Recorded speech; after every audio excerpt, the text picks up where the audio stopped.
È come la storia del libro che vi ho appena raccontato, non si dovrebbe, non si dovrebbe, ma vediamo. Eh, eh, eh, eh. Rischio.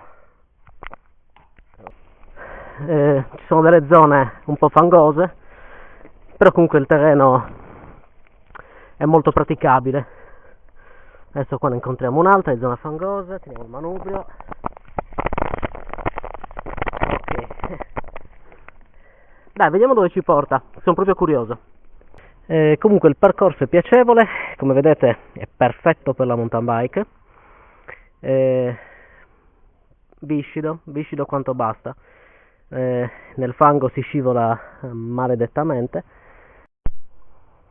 Ok, sta registrando. Allora, giusto per farvi vedere che questo è il percorso definito soft. Eh, allora è fango, terra, roccia. Tutto così fino a giù. Poi il canalone che vedete si allarga a un certo punto e prende tutta la curva. Quindi comunque si arriva su un tratto in discesa abbastanza ripido, che è completamente senza aderenza. Quindi dopo lo dovrò fare chiaramente con i freni stretti bene tra le mani. Non so fino a che punto la mia copertura reggerà, però per il momento continuo a salire perché la salita è la parte più divertente. Ciao raga, allora sono arrivato in cima, è strapieno di zanzare, una rottura di balle enorme. Il panorama è meraviglioso. Sono contento di essere salito qua perché sono dei posti che veramente, cioè abitando in zona comunque non avevo mai visto. Allora, questo giusto per darvi un'idea. Cioè qui quando si scende non ci sono recinzioni, non c'è nulla a proteggere, quindi occhio a pietra. Questo è quello che vi succede, ok? Allora, qui vediamo da questa parte abbiamo l'isola di Sant'Antioco, si vede benissimo anche il paese.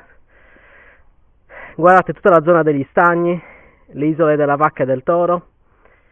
Qua c'è tutta la valle, che poi questa è quella valle che spesso ho ripreso passandoci in mezzo. In particolare vedete lì quelle collinette, sono quelle che si scavalcano per passare dalla zona di Carbonia, che è qui, fino agli stagni di Sant'Antioco. Poi oltre quell'altro centro abitato che vedete sulla punta, quello è Calasetta, mentre quell'altra isola che si vede ancora più in fondo è Carloforte. Qui da questa parte invece vedete Porto Scuso con la centrale eolica. Insomma, è un bel posto qua, cioè veramente bello. Questo sarebbe da dipingere. E qui siamo sotto il ripetitore, come vi ho detto. Adesso qua c'è proprio il sole in mezzo. Allora, ci spostiamo un pochino. Ecco qua. Qui si vede. Non sono riuscito a capire, adesso vedo se c'è qualche cartello.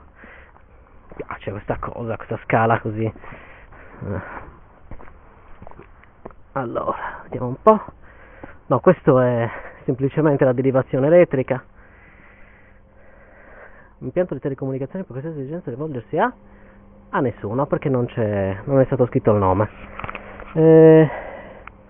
Qui, boh, non mi sembra così pericoloso. Vediamo un po' se si vede qualcosa. Voi vedete qualcosa? Non so manco cosa cacchio sia questa cosa qui. Qua è un po' precario, quindi no, non è il caso di passarci sopra. Niente. Allora, questa montagna invece che vedete qui, dunque, è praticamente disseminata di tombe, ok? Tutte quelle aperture che vedete, alcune sono naturali chiaramente, però molte sono quelle che vengono chiamate Domus de Janas. Le Janas, ne abbiamo parlato anche nel blog, sono le fate sarde. non sono né buone né cattive, dipende un po' dai paesi, dalle tradizioni, però in linea di massima possono assumere sia carattere buono che cattivo. Questa zona è tutta disseminata di tombe, non so se riuscite a vederle, ma ce ne sono veramente tante.